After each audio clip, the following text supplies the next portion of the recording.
How Pakistani fighter jets' tactics won the final battle. At dawn on May 7, 2025, against the backdrop of military skirmishes between India and Pakistan. The world was shocked by the news that Pakistani fighter jets had shot down 5 Indian fighter jets. The entire world wondered how Pakistan was able to win, despite the theoretical superiority of advanced Indian fighter jets. Today, we will discuss the clever tactics employed by Pakistani fighters to overcome the technological superiority of Indian aircraft. First, we will discuss the Indian Air Formation, consisting of the Falcon Command and Control aircraft, the ALW-2090. This is an early warning aircraft with a detection range of up to 500 kilometers. Its mission is not to fight, but rather to track targets, manage the battlefield, and direct Indian fighters toward Pakistani fighters. The rest of the terrifying Indian Air Formation consists of heavy fighters, such as the Su-30, and multi-role fighters, such as the Rafale and MiG-29. The Pakistani Air Formation is the smartest and most integrated.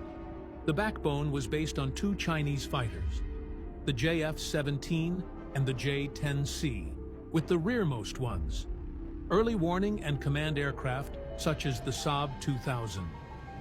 The Pakistani plan was based on a calculated lure of Indian fighters into a meticulously prepared ambush.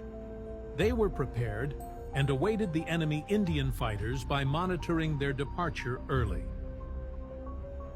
Once the Indian aircraft were spotted, taking off from their bases, the Pakistani fighters began moving quickly to reach the pre-planned ambush points. The Pakistani Air Force's tactics effectively exploited the limitations of India's radar visibility.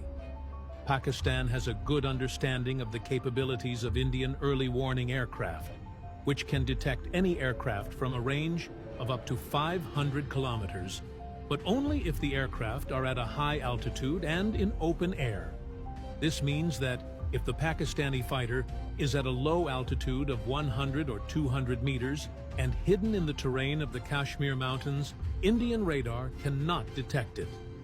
Pakistani aircraft entered the scene from below the visual range of Indian radars, exploiting the vulnerability of Indian early warning aircraft. The Pakistani fighters flew very low, taking cover in the terrain of the Kashmir Mountains. This was the first deception the Pakistani fighters pulled off. The second deception in the Pakistani plan was that their fighters carried out the operation without turning on their radars. In short, any fighter's radar emits electromagnetic waves to search for enemy fighters. However, at the same time, these waves also make the location of the same fighter easily visible to enemy reconnaissance equipment. In other words, if a Pakistani fighter turned on its radar, it would reveal its location to Indian radars and become an easy target for Indian fighters. Therefore, the Pakistani fighters decided to turn off their radars. This operation is described as in which Pakistani fighters conducted their operations in complete silence. However, this raises a question. When Pakistani fighters turn off their radars, how can they detect Indian fighters? Here, the Pakistani Air Force's ingenious plan is complete.